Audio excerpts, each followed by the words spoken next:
Testing 1, 2, 3. Testing. Testing.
Made it.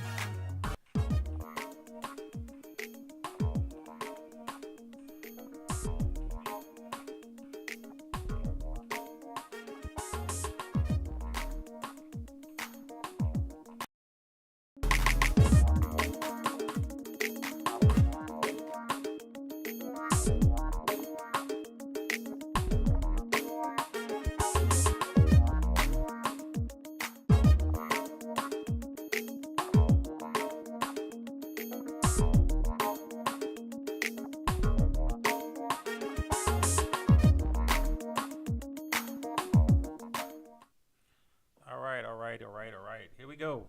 I'm here. I think I made it just about on time. I love that theme song, but after about 4 minutes of it, I'm kind of good. What's up, Dania? I see you. Mm. All right. So welcome to this episode of the Pivot Play podcast. And yeah, I don't have the right background up. Oh well. It is what it is for today. We'll deal with it in post. I'm messing around with Chat GPT on these backgrounds. So let me get out of the way. Can you see what this one? Can you see it? This is today's background. So it's dope. I imagine the guy on the keyboard is supposed to be me. So anyway, so let's jump into this. Couple changes. One, the background, which is not finished. Hey, but I don't have a green cup today. So this is, I never think to do this stuff. I never think to do this stuff. But let's get to it though. You see that? Okay. So again, if you've never gotten any of the gear, I'm actually wearing the Solve the Solvable Problems sweatshirt today. But yeah, grab yourself a mug or something else like that. The hoodies are really, really nice. Like the materials are so nice. All of it's nice. Like this one's pretty cool. It's got that nice, like that real nice inside, that kind of soft inside. So it really feels good to, it feels good to wear it. So anyway, livefreeinspirations.com. Get yourself. This is the Regiment Beats Random coffee mug. Pretty much every time I drink, I'm using obviously my own stuff. But so let's get to also, we know about the book. What I'm looking for is the image that shows all of the stuff, that shows all the books. But again, I kind of rushed down here and got this started, so I'm going to miss some stuff. But I do think it's important to note that watch for in the next couple days, right? And you're going to see when this one, the Live Free Evolution, is going to be launched. It's so weird what the green screen does to these. So I'm going to have to figure that out. But I do have an image of it. But this is the one, like, look at the size of this book, right?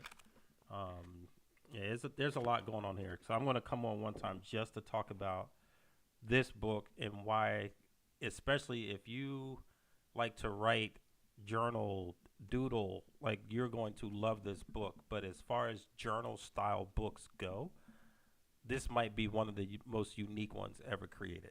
So it's a little bit special in that regard. Anyway, so I want to get in here, and I have to get off here within 30 minutes because I am going to go get an assisted stretch.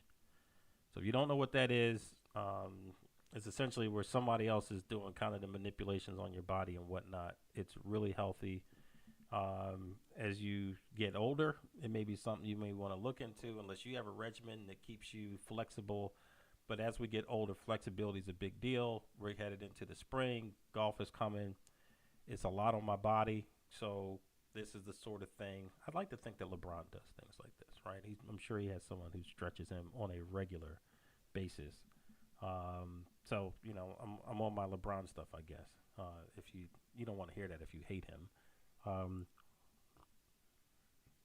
Anyway, so here's what I want to get to. And I also figured out the reason why, if you're in the Pivot Play podcast group, I think that you cannot share this from there is because the group is now private. That literally just hit me. But if you are on YouTube watching, then you should be able to do that. As a matter of fact, I'm going to pop over there right now. But our conversation is going to be brief, in part because there really are just some things I want you to be thinking about. I have this thought, and it really is about what happens when parents live vicariously through their children? Like what really comes out of that? All right, so I'm gonna share a little bit of information. Living vicariously through children is a complex psychological phenomenon where parents seek to achieve their own unfulfilled dreams, aspirations, and desires through their children's lives and achievements. This behavior can stem from various motivations, such as, um, and can have significant impacts on both the child and the parent. Right. So here are some things to think about. Um, and first of all, I want you to think about whether or not you've ever been this type of a parent, whether or not you've seen other parents who live vicariously through their children, and what your thoughts have been about that as you've witnessed those behaviors, both with the parent and with the child. But now, so let's talk about some of the reasons why parents live vicariously through their children. So one is they have unfulfilled ambitions of their own. There is uh, social pressure and comparison. So I can think most readily, as in youth sports has become, it's like gang territory these days. Like you got to really be careful. It's so obvious that some parents are over invested in those moments that it kind of sort of chokes the beauty out of what those moments could be. And then personal identity and self worth. So, in that, as a parent, if you didn't have that opportunity, or maybe you stood on that stage but didn't exhibit, the same type of talent that your child did, or you feel that you didn't get the same type of opportunities that your child is getting, you may start to live vicariously through your child. And this can happen in sports. It can happen in academia. It can happen in social organizations. And again, these comparisons. So now you see like one parent is comparing their child to your child or all other children, and you feel like your child needs to perhaps step it up. Um, okay, other people texting me about stuff. Um, and so I think that sometimes it can become subtle, and then I believe it becomes less subtle when children are in arenas where they're competing. Again, it could be dance, it could be theater, it could be track and field, could be baseball, basketball, tennis. It doesn't matter. And the child then demonstrates themselves to be a cut above, kind of their peers and what's around them. And then you start to see what the long-term potential of this talent or capability might be. I think that can serve as a vacuum to suck a lot of parents um, into living vicariously through their children. So now they're thinking about outcomes in terms of popularity, perhaps fame, notoriety, money, and then a bunch of other motivations can take over. And you're going to hear me say this a number of times. At that point, the parenting has stopped, right? That child is no longer being parented. They're kind of being pimped out in a way. I don't know. I can't think of a different or perhaps better word for that. Um, but that can have its own detriment to the child. So first and foremost, in that moment, the child is not being parented; they're being ridden, right? Like a car or a train. The parent is using the child to get to another or next destination. And I've even seen this where the child has carved out something by virtue of their diligence, their talent, their abilities, and then at the same time, the parent is trying to graft themselves into the payout of that or create an opportunity for themselves. So the child is a great actor, and then like the parents trying to figure out how they can get on camera, or the child is great at this sport, and then the parent wants to be the manager or stuff like that. All right. So here are some of the downsides though for children when this happens. One is it implies like immense pressure. Aside from the thing that they're doing, it's they're carrying along the expectations of the parent, which can be a lot for any child. They can lose their sense of individuality.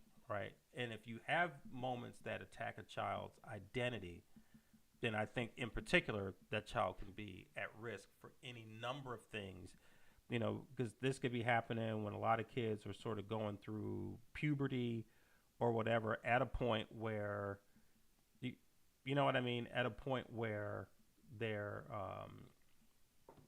identity is in question, right? And they could be building their identity, and all this could help to knock them off track and send them down another path of identity and behaviors that might be difficult to reverse. The other downside for the child is fear of failure, because it's not just the disappointment that they would have, not just for their teams, their coaches, whatever, but also they have to carry the disappointment of the parent with them, which could lead to fear of failure. And then a strained relationship, right? Because the parent is putting all this additional pressure on the child to be a certain way, perform a certain way, perhaps, to be perfect in that sense, right? And that could be off-putting to a kid. Then for the parent, for them to be able to bear the disappointment, because if you think about it, at the highest levels of virtually anything, there's so few people that get those seats. So there are more people who don't reach it, who can't attain it or maintain it, than there are people who can get there and maintain it. So there's the disappointment, there's the loss of perspective, there are the missed opportunities for emotional connection. And this was the point that I was making primarily, is that when this happens, the parenting is not happening. And so what are we expecting from our children if in fact they're not truly being parented? And I said earlier when I came on to kind of tease out this episode that as a parent, I believe that I have done a lot of things really well. Like a lot of things really, really well. Like instilling in my children a sense of gratitude first. Because I believe that the foundation of any phenomenal life is one grounded in gratitude. But providing them visibility, providing them access, I would think if you were to have a conversation with my kids, my oldest, now my son just this week turned 34, that would make my oldest daughter 31, and my youngest daughter is 22. But for the mentoring and coaching that I do with folks as adults, right? So there's certain conversations we're going to have. There might be certain books, things that I recommend to them. Those things that adults are coming in contact with in their, late 30s, 40s, and 50s, if they're working with me,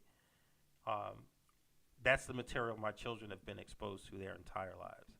So while someone is at a point where they're adding or supplementing their life with this type of information, for my kids, that type of information is foundational for them. And so if you were to have a conversation with them, it would be very evolved, right? And they would probably sound like someone who is older and more wise than their years.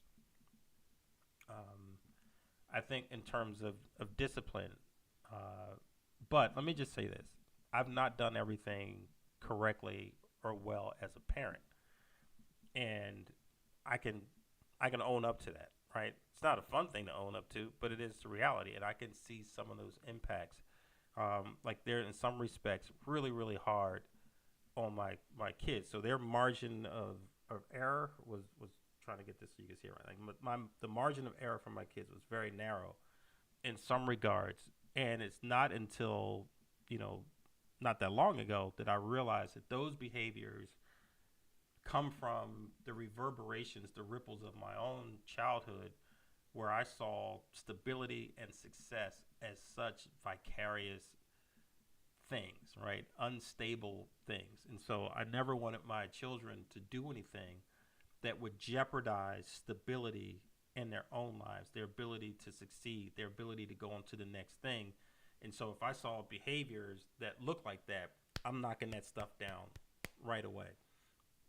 Well, what I wasn't doing was probably having some good why conversations. Like, why am I telling you this? Why am I requiring this? Why are we shifting and it sort of leaves them with the, we just had to do what he said type of thing, which there's a place for that.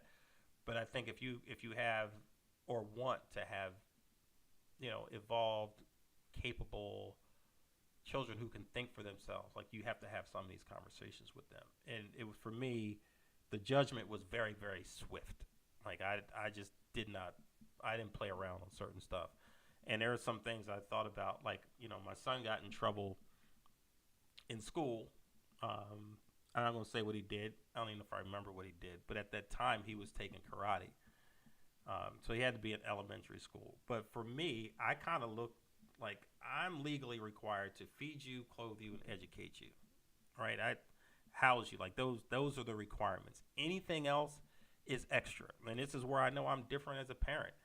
Some people feel that they're obligated to just give to their children. I've never been that way. But again, probably a byproduct of the fact that I didn't grow up with very much. But you have a house, you fed, you're clothed, you're being educated. That's my legal responsibility. Everything else is up for negotiation, and it has to be earned. And so my son got in trouble in school. He came out of karate. He never went back to karate ever. Like, we are done with that. Um, yeah, that might have been a hard line. That might have been a tough one to take. I, time will tell. But that was a hard line. That was a hard line to take. Um, but I did. So I can't take it back. I know why I did it, but I couldn't take it back. Maybe he couldn't go back that session. Maybe I should have sent him back the next. Had a similar situation with my oldest daughter getting into sports. They all have some level of athletic capability. Her brother was a standout track star. She would think she was doing field hockey, and let's just say we got our wires crossed, and it's like I just went out and paid for all this equipment. You got to figure out how I'm gonna get my money back, right? Again, some of that stuff may sound harsh, but I'm a dad who came up, and everything had to be worked for, everything had to be earned. I don't believe that we are entitled to really anything in that regard. No one owes us anything. And so, again, but because gratitude is at the foundation of, you are grateful, then you're going to behave a certain way. You're going to do things a certain way. If not, I don't know if I'm doing you a service by continuing to keep you in that thing or provide that thing to you. Am I not now reinforcing behaviors that could be detrimental? Um, yeah, I was tough, tough, and just have learned to have to back off of that. But I think at this stage, it means that when they bring those things up to me, how am I now going to respond? Right? And I think about the track that my son, no pun intended, like, out of nowhere, his junior year of high school, he just became like this track and field, like, phenom, like, just literally out of nowhere. His junior year, he broke the record for most points earned in the season, because he typically do 4 events, and there was a good chance he was going to take first in all 4 of those events. His primary thing was pole vaulting, and then he broke that record in his senior year. So there's schools looking at him. There's letters showing up. Some of you parents have had this experience. Well, I'm grateful, but in that, I never had the let me see how far my child can go for me. It was about, let's see how far he can go for himself. So I wanted a lot out of him, but it was about what his potential was, not because I saw that there was anything in it for me. And even in terms of what my children do today, especially the older two, like, their trajectory is phenomenal. But these are not paths that I would have chosen. I would not have chosen these paths for my children. But they are absolutely knocking it out of the park. If you imagine if I was living vicariously through them, how might I have constrained them or restricted them to not allow them to be able to explore these other things that they wanted to do in their lives? As a matter of fact, my older 2 children live internationally, right? My daughter's in London. My son lives in Mexico City. I would never have chosen that. It didn't come from my background. I wasn't into travel like that at that time, so I actually saw it as more scary. And this is the last thing I'll say about it from my perspective, right? Of wanting to, maybe wishing I had given my kids a little bit more room, is I know that there was some level of fear behind how I was directing my children. And it was, again, because it was such a razor thin margin of error for me. I didn't want them to have to walk the tightrope that I felt that I had walked. So I'm going to push you to the good side. But I think that the lapses in parenting also come from this. So we have this thing where parents are living vicariously through their children. And then on the other hand, there's guilt. Right? And the guilt, I think, can come from the situations, right? Like, not all the situations are optimum. If you are raising, children in a single parent household, a lot of mothers feel the guilt of that situation. Very few will admit it. Some will, but a lot won't. And then there's a lot of trying to make up for. There's a lot of trying to make up for. And you cannot buy your way out of it. You can't buy your way out. I think you have to talk your way out of it. Like, have those interactions with the child about the situation. What are the lessons learned? What things do you want them to take forward? I think that there's more value in that than there is this idea of I'm going to give to try to make up for what's inconvenient or potentially not working in this situation. And I think that then there are the parents who befriend their children. I don't know that any good comes from that, because two things have to happen when a parent befriends a child. Is the parent has to come down, and then the child has to kind of come up in order for you all to meet at the place where you are friends.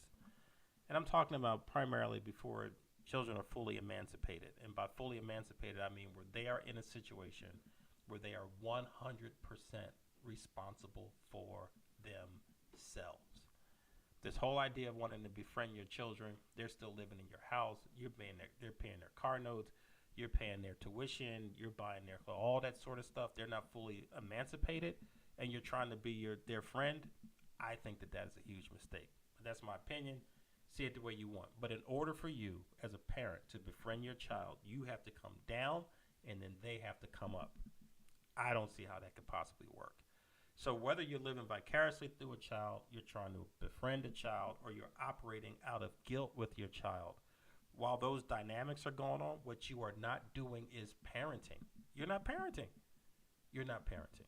You're not dealing with behaviors. You're not preparing them for the future. You're not instilling the sense of self-accountability. You're not, helping them to mature. You're not helping them to shape their personalities.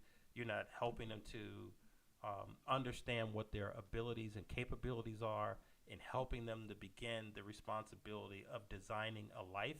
You're not doing that if you are operating out of guilt, attempting to befriend, and living vicariously through a child. And my question is, what happens in the gap when children are not being parented? Is it? And the age-old argument of, and I've heard this about the generation, the generation that brought us up, is they did the best they could. I don't buy that. I think in some cases, people laid it on the line, and they really did do the best that they could. But that is not true in all cases. In a lot of cases, there's a lot of selfishness on the part of the parents. There is a lot of not wanting the responsibility that they brought into the world. I don't know that you should have a child that's 8, 10, 12 years old, and you're still talking about how you never wanted to be a parent, how you never wanted to be a mother, how you never wanted to be a father.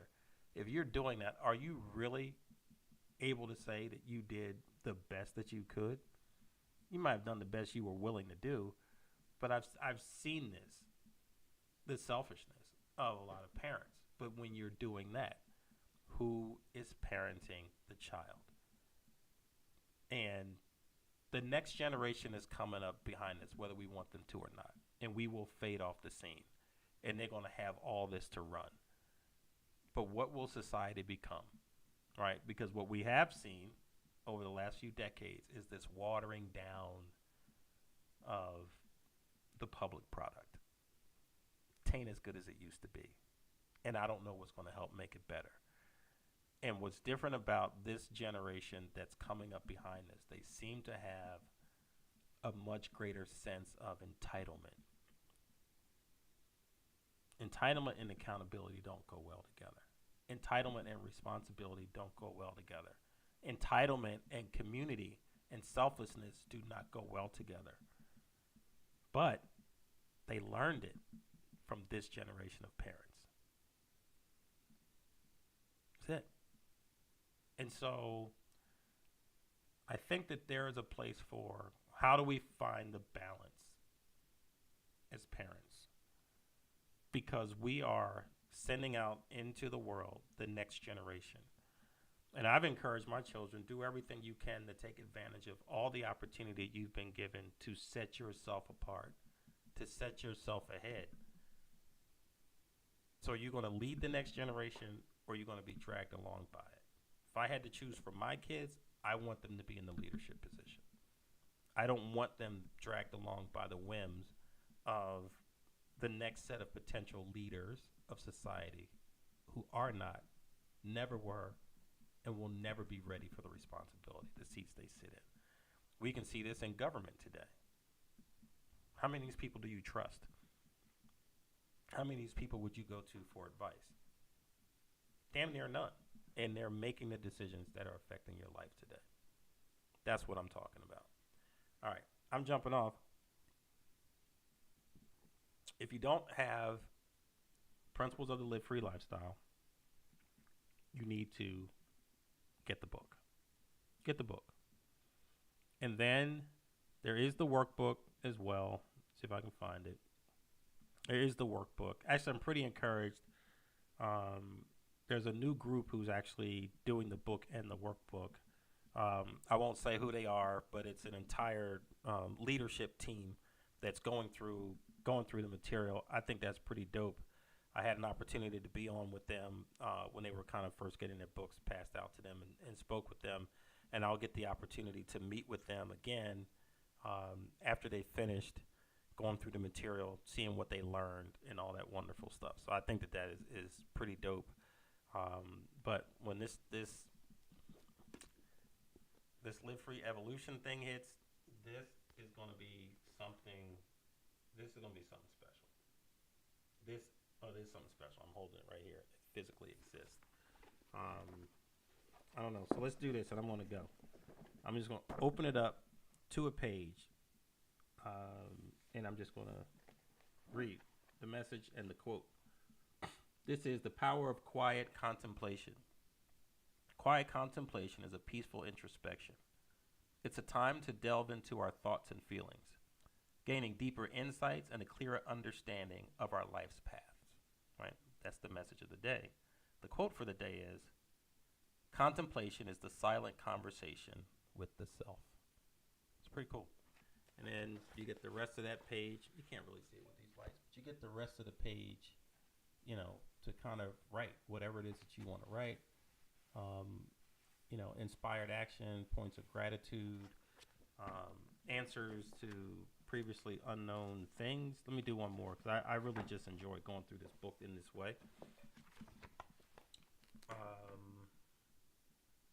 about this one? The joy of cultivating friendships. Cultivating friendships is about nurturing bonds and building meaningful connections. It's a process that enriches our lives with companionship, support, and shared experiences. The quote for the day: friendship is the garden of the heart. Just take that and meditate on that. You know what I mean? So this is it. This book is going to be is something special. I keep saying it's going to be something special. So expect that to hit soon. And with that, I have an assisted stretch in my very near future. So, yeah. Appreciate it. And with that, I am So, out of here. Love you guys.